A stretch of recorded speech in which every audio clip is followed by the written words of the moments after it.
छीटा जवानी के उड़े दहो मनवा से मनवा के जुड़े दहो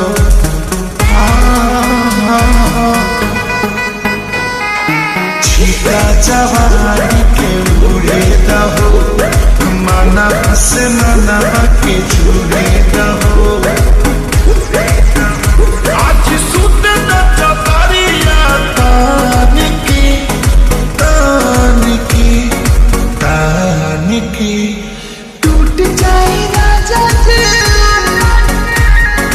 टूट जाए राजा जी पलंग सागवान के, टूट जाए राजा जी पलंग सागवान के।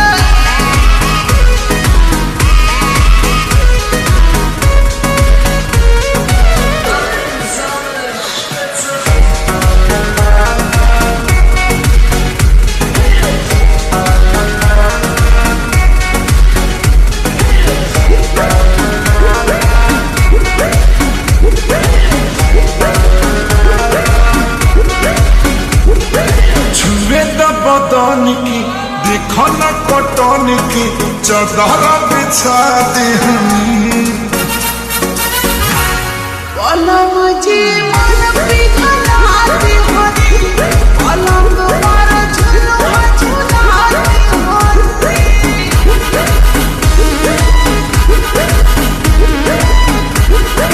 छुए तो बदन की देखो न कटन की चदर बिछा दी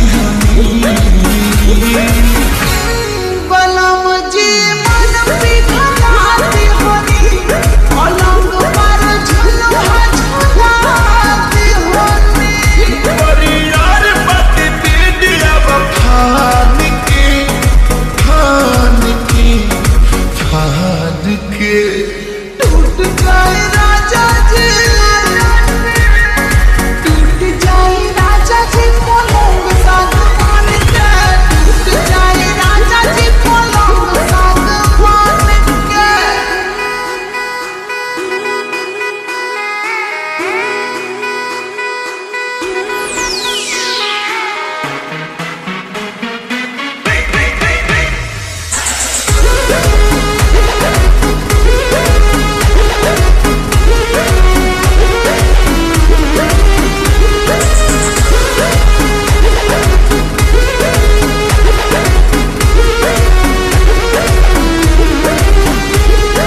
बने तब सरमी देहिया में गरमी बैठे लागी हो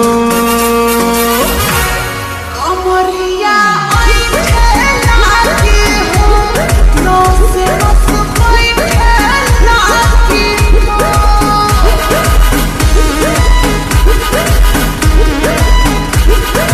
बने तब सरमी देहिया में गरमी बैठे लागी हो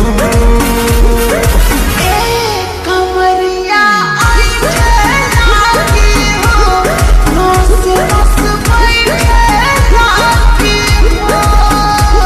बहाना न बनाओ सब जान की